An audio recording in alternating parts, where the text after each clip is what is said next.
This story, like so many stories here, starts with a tree. Not just any tree, but the most magnificent tree of all time, a giant sequoia. In 1852, they were not known as giant sequoias. Wawona was the term used by Miwok Indians because it represented the hoot of an owl that was said to be the guardian spirit of this giant tree. But Manifest Destiny had no respect for guardian spirits, and the discovery tree was cut down so the bark could be displayed elsewhere. Shortly thereafter, a bowling alley was constructed on top of the trunk. Really, and get this, it was 2 lanes wide.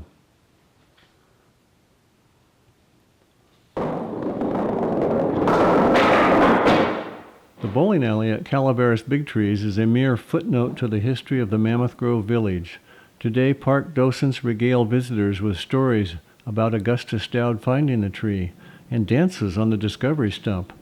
But Big Trees bowling has been relegated to a minor sport. In 1853, Joseph Lapham, a part owner of the Grove, started the bowling alley, and the rest is history, albeit a short history. The lanes were permanently shut down when crushed by heavy snow during the winter of 1862 and 1863. Was this a bowling mecca? Did Big Trees Bowl host league competitions? Were fortunes won or lost at the pool table? Historian Francis Bishop writes, "Gentlemen with a preference for a stronger libation than found at the hotel could find an ample supply at the nearby saloon, where not only the facilities of the adjacent bowling alley were offered, but a game of billiards could also be enjoyed."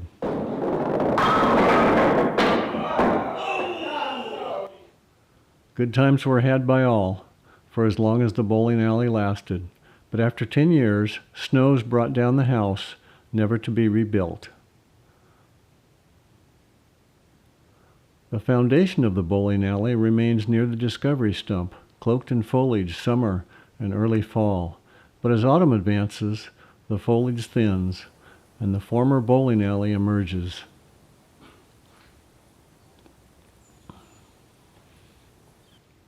On this particular day, as visitors climb onto the discovery stump, animals, such as this chicory, enjoy a snack where pin-setters used to ply their trade. Lunch over, the chicory races off on another errand. In this case, the bark of a nearby cedar tree is the attraction. While this behavior may seem only playful to visitors, several ideas have been put forward by researchers about why squirrels might chew on cedar trees. The most obvious is that cedar makes a good nest material. Another thought, and perhaps pertinent in this case, is that chewing on cedar bark helps the squirrel maintain healthy teeth. You might think of this tree as an especially large toothbrush.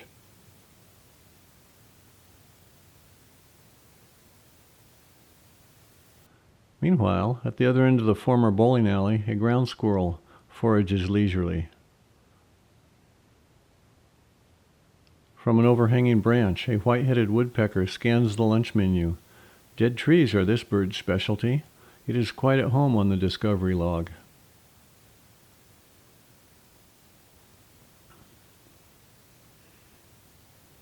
A red-breasted nuthatch joins the party, enjoying the organic offerings. The bowling alley diner is busy all day. Bears are not known to pass up a good restaurant. A mother bear and her cub inspect the offerings at the discovery log, but the menu is not to their liking, so they amble toward the meadow.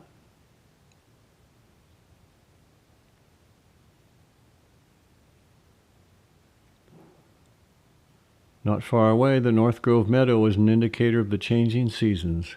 It's golden now where it was a vibrant green just a month ago. Early morning mist hints at daily temperature changes. Outdoor dining at the bowling alley may be drawing to a close. The bears bypass the meadow, however, and head back towards the discovery stump, only to disappear into the Three Senses Trail. Having been cautioned not to follow bears, we spend time at the stump and marvel at its rich textures. The discovery stump is still a major attraction at Calaveras Big Trees, especially with the demise of the pioneer cabin tree. Light always seemed to shine here, as if a higher power is giving it respect that some humans lacked.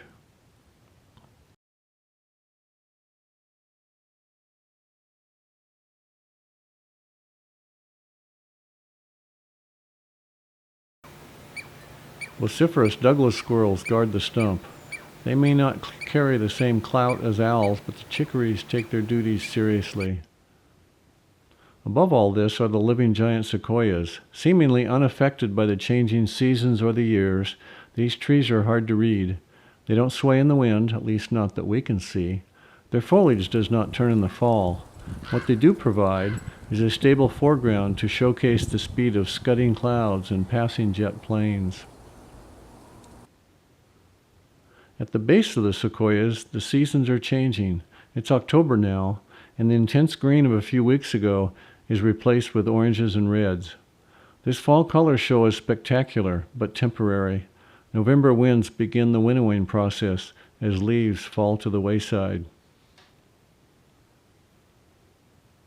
The rains arrive, and remaining leaves yield to incessant water. A light snowfall signals the end of the outdoor dining season. In late November, winter arrives.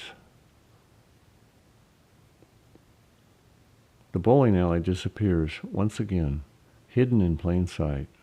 Obviously, nobody bowled a perfect game on the discovery log this year, but there were some perfect moments. Come back next spring. It could be a good season.